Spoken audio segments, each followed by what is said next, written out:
முருகருக்குரிய தைப்பூச பெருவிழா வர ஜனவரி மாதம் 25ஆம் தேதி வியாழக்கிழமை வருது. இந்த தை மாதத்துல தான் பூச நட்சத்திரமும் பௌர்ணமியும் சேர்ந்து வரும். அன்னைக்கு தினத்தை தான் நம்ம தைப்பூசமாக கொண்டாடிக்கிட்டு இருக்கோம்.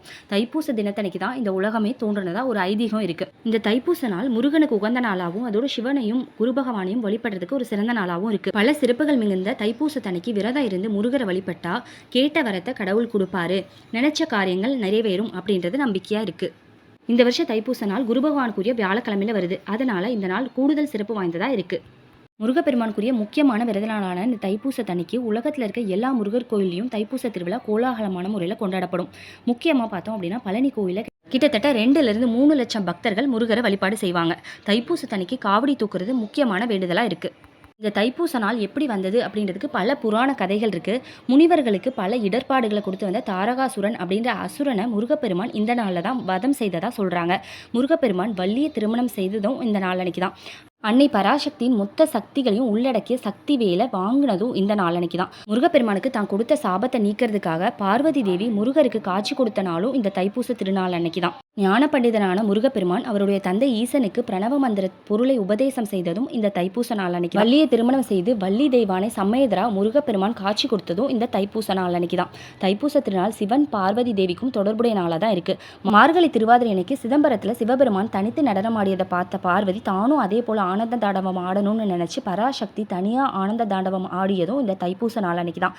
சிதம்பரத்தில் சிவபார்வதி 2 பேரும் இணைந்து ஆனந்த தாண்டவம் ஆடியதும் இந்த தைப்பூச நாள் அன்னைக்கு தான். முருகப்பெருமான் அகத்தியருக்கு தமிழை கற்றுக் கொடுத்ததும் இதே தைப்பூச நாளில் தான். தைப்பூச நாள் அன்னைக்கு தான் நீர் உருவானதாகவும் அதிலிருந்து உலக உயிர்கள் தோன்றினதாகவும் ஐதீகம் இருக்குது. முருக வழிபாடு செய்யக்கூடிய இந்த தைப்பூச திருநாள் ஜனவரி 25ஆம் தேதி வருது.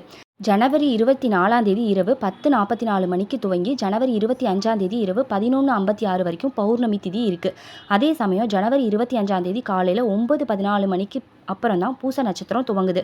ஜனவரி 26ஆம் தேதி காலையில் 11:07 வரைக்கும் பூச நட்சத்திரம் இருக்குது. அதனால் ஜனவரி 25ஆம் தேதி தான் தைப்பூச வழிபாடு மேற்கொள்றதுக்கு சிறந்த நாளாக இருக்குது. இந்த நாள் அன்னைக்கு முருக வழிபாடு மற்றும் உள்ள பார்வதி தேவியும் சிவபெருமானையும் குரு பகவானையும் வழிபடுறது ரொம்ப சிறப்பை தரும்.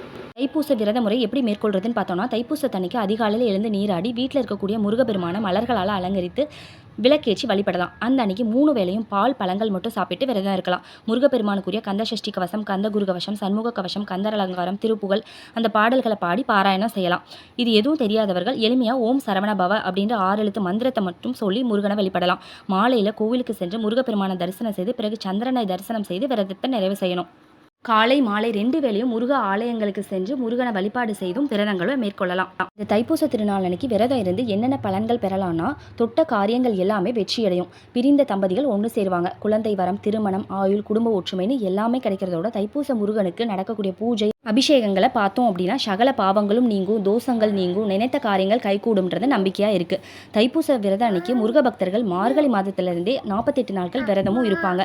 லட்சக்கணக்கான பக்தர்கள் பழனிக்கு காவடி ஏந்தி பாத யாத்திரை செஞ்சு நேர்த்திக்கடனை நிறைவு செய்கிறதும் வழக்கமாக இருக்குது.